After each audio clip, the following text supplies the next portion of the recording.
HLB 주주 여러분들 반갑습니다. 최 교수입니다. 자, 오늘 시장에서 HLB가 조금 아쉬운 흐름이 나오다 보니까는 HLB를 가지고 계신 분들 같은 경우에는 당연히 걱정을 하시는 분들도 계실 것 같고, 이놈의 HLB를 어떻게 해야 되나 고민을 하시는 분들도 많이 계실 것 같아서 지금의 HLB가 어떤 상황이고 또 HLB에 대해서 우리가 어떤 기대를 좀 할 수 있나, 이거를 여러분들한테 좀 쉽게 설명을 해 드릴 테니까 여러분들 영상 끝까지 다 확인을 해 주시면 될 것 같고, 영상 시작에 앞서서 여러분들 최 교수의 은밀한 주식 채널 구독도 한 번씩 눌러 주시고, 영상에 좋아요도 눌러 주시고, 좋은 댓글도 많이 남겨주시면 더더욱 좋을 것 같습니다. 여러분들 구독 누른다고 해서 여러분들 계좌에서 돈 빠져나가는 것도 아니고, 나중에 막말로 마음에 안 들면은 구독 취소하면 되잖아요. 그렇기 때문에 일단은 먼저 구독을 눌러 주신 다음에 HLB 특이 상황이 있을 때마다 계속해서 내용적인 부분을 업데이트 해드릴 거니까 구독 한 번씩 꾹 눌러주시면 될 것 같습니다.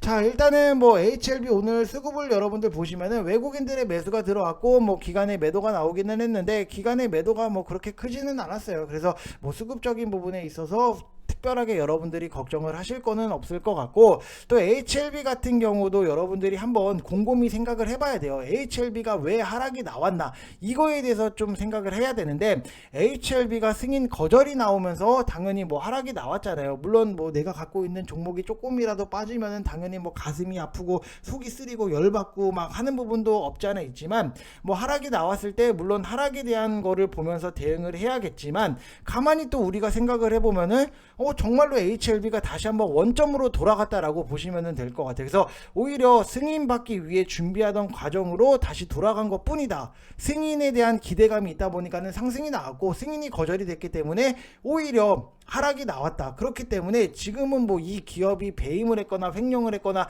아니면은 실적이 박살이 났거나 그런 것도 아니기 때문에, 오히려 그런 것들보다는 조금은 더 희망적으로 우리가 볼 수 있다라고 보시면 될 것 같고, HLB를 보다 보니까는 제가 최근에 굉장히 많이 느낀 게 뭐냐면은, 오늘 같은 경우에도 HLB 관련해서 굉장히 좋은 기사가 이렇게 나왔어요. 그리고 최근에도 HLB 기사가 굉장히 많이 나오고 있는데, 제가 느낀 게 FDA 허가 신청 보류 때문에 오히려 HLB에 대해서 관심이 없던 사람들도 더 관심을 갖게 되는 그런 느낌이 굉장히 많이 든다라고 보시면 될 것 같아요. 근데 이게 관심이 없던 사람들조차도 관심을 갖기 시작을 했는데, 요즘에 언론을 다 타다 보면서 오히려 HLB 리보세란이 문제없다, 보완할 것도 오히려 기술적인 보다도 시설에 대한 문제다, 이런 것들이 굉장히 오히려 더 부각이 되다 보니까는 조금은 더 우리가 생각했던 것보다는 긍정적으로 바라볼 수 있다라고 보시면 될 것 같아요. 그래서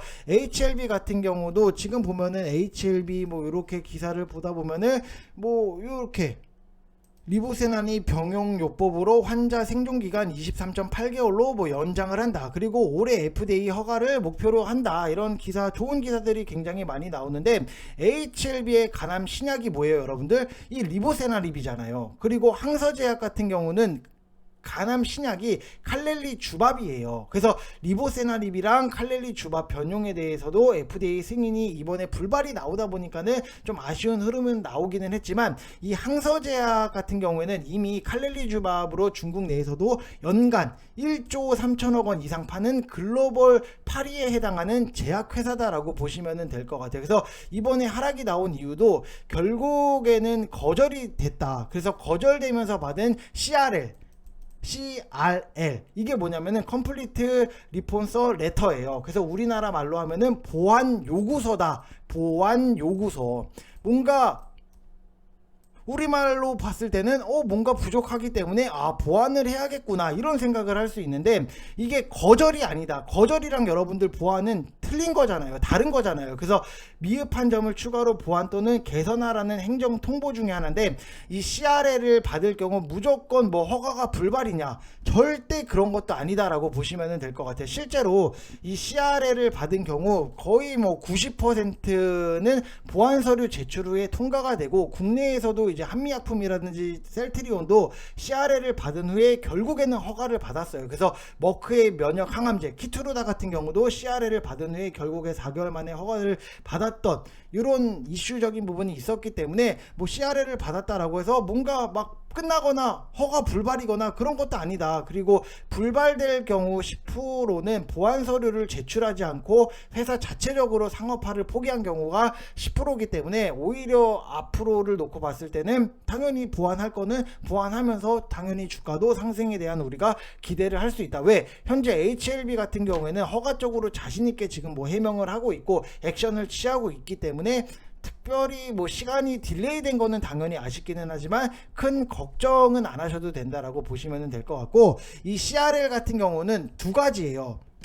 이 두 가지가 뭐냐면은 첫 번째, CRL을 받는 경우는 당연히 허가 신청상에 데이터가 부족하다, 기술적인 부분, 뭐 약이 별로거나 약이 정말 이거는 못 쓰겠다 이런 부분이 있고, 두 번째 같은 경우에는 의약품 제조시설 현장을 봤을 때 결과가 미흡했다. 결국에는 뭐 시설 쪽에 대해서 이런 것들이 나올 수 있는데, 현재 HLB 같은 경우에는 기술적인 것보다도 시설 쪽에 대해서 보완 요구를 받았다라고 보시면 될 것 같아요. 그래서 현재 HLB의 리보세나닙에 대한 뭐 약에 대한 지적은 아무것도 받은 것도 없고, 항서제약의 칼렐리 주밥 제조 공정에 대해서 개선을 요구를 받았다라고 보시면은, 이 제조 공정 같은 경우에는 뭐 항서제약 뭐 말 들어보시면 아시겠지만 약물의 뭐 오염이라든지 혼입 가능성, 그 다음에 뭐 청결, 포장 문제 이런 것들이 주요 보완 대상인데, 이런 부분은 뭐 빠른 시일 내에 당연히 보완이 가능하다라고 보시면 될 것 같아요. 그래서 앞으로를 놓고 봤을 때 CRL 같은 경우에는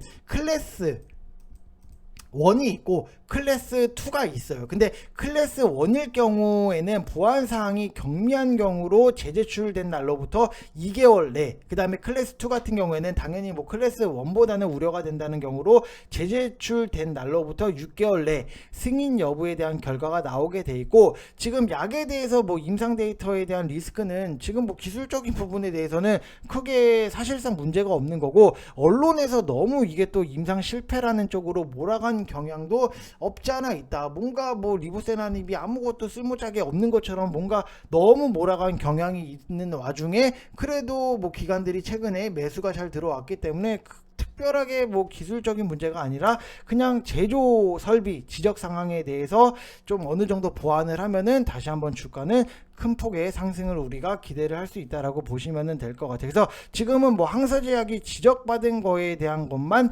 보완을 하면은 뭐 상황 자체는 끝나는 상황이고, 다시 한번 주가도 큰 폭의 상승이 나올 수는 있지만, 지금 이런 식으로 하락이 나왔기 때문에 당연히 뭐 어느 정도 지지 구간을 만들긴 해야 돼요. 지금 막 수급이 들어갔다 빠졌다 막 이런 것들 때문에 어떻게 보면 단타대회가 없지 않아 열리기는 했지만, 조금은 주가 자체도 안정을 찾은 다음에 다시 한번 보완을 했다라는 기사가 나오면은 당연히 큰 폭의 상승을 우리가 다시 기대를 할 수 있는 상황이다. 그래서 어떻게 보면은 우리가 생각하고 염려했던 그런 최악의 상황까지는 가지 않았기 때문에 여러분들이 조금 시간이 걸리더라도 정말로 좋은 결과가 또 나올 수 있는 그런 상황이다 라고 보시면 될 것 같습니다. 대신에 여러분들이 조심하셔야 되는 거는, 제약바이오 같은 경우 최근에 여러분들 시장에서 보시면 아시겠지만 얼어붙은 투심이 뭔가 확 녹지는 않았어요. 그래서 좀 제약바이오를 할 때는 좀 여러분들이 조심스럽게 좀 다가가는 게, 우리가 어떻게 보면은 뭐